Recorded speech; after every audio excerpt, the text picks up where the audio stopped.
You're watching CBS4 News in high definition. What happens now? I would like to move on with my life and find out what normal is again. A Mississippi man speaks out for the first time after being falsely accused of sending poison to the president. Good evening. I'm Miles Bullock, and welcome to the CBS4 News at 6. Earlier today, a man charged with sending rice and letters to the president and other public officials was released from custody. Authorities have dropped the charges against Paul Kevin Curtis of Mississippi and have shifted their focus to other possible suspects. Curtis spoke out, clearing his name and stating his feelings about the allegations. I respect President Obama. I love my country and would never do anything to pose a threat to him or any other U.S. official. Curtis says he was framed for this act of terror by a man who's harassed him for years. We have new information tonight, a developing story out of Canada. Two men are accused of plotting to derail a passenger train heading from New York to Montreal. The plot was foiled by Canadian authorities after receiving a tip from a concerned member of the Toronto Muslim community. Both of the men have been living in Canada for some time, and both the suspects are denying the allegations and plan to fight the charges in court. Canadian intelligence initially thought that the bombing plot had ties to Iran, and an Iranian spokesperson took to the television to deny any connection with the plan. Turning our attention now to Boston, the police are beginning to piece together the events that led to the deadly bombing, the Boston Marathon. CBS correspondent Bob Orr has new details about what the suspects did in the days before the attack. On February 6th, 10 weeks before the marathon bombings, Tamerlan Tsarnaev walked into the Seabrook, New Hampshire fireworks store. Homeland Security Secretary Janet Napolitano told the Senate committee that a flight reservation made by Tamerlan set off security alerts when he left the country for the Chechenian region. When he returned, no alarm sounded. The Boston suspects' movements have prompted a new look at immigration. A bipartisan reform bill is being proposed to modernize our immigration system and in turn enhancing the security of our nation's borders. The debate of this bill took center stage today in Washington as senators and White House officials voiced their opinions on what this bill may mean. The Boston bombing has also inspired new legislation here in Colorado.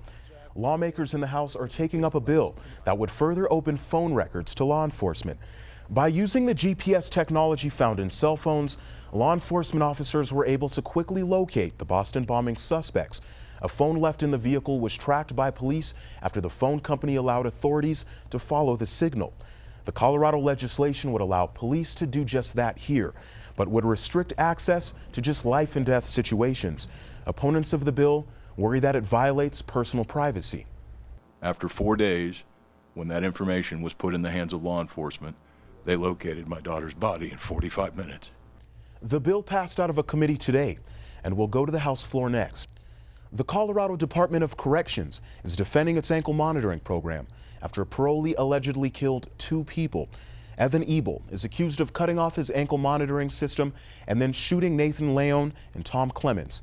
As CBS4 Jennifer Bryce shows us, DOC officials are unveiling their new strategy to keep track of their parolees.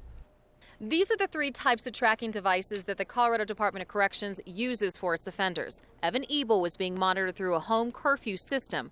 The DOC says they got... These new regulations are expected to be in place later this year. All the spring snow we've had recently has turned deadly in Colorado. The unstable snow set off an avalanche that killed 5. The state's deadliest avalanche in recent history. The 5 men were experienced skiers and prepared for the threat of a potential avalanche, but the avalanche happened so fast they couldn't access their safety gear.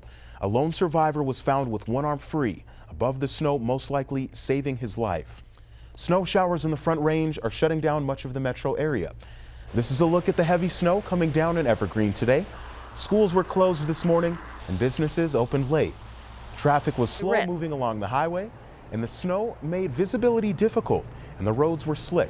The storm is expected to last through tomorrow. This heavy snow is bad news for commuters, but good news for many around the state. The snowpack is improving by the day. Towns are getting hit hard this week. CBS4's Mountain Newsroom reporter Jeff Todd is in Vail with a look at what this spring snow means for the state. What a difference a year makes. Today we found a scene from midwinter with workers clearing. The snowpack in some areas is above average, but overall remains below yearly levels. More snow is expected this month.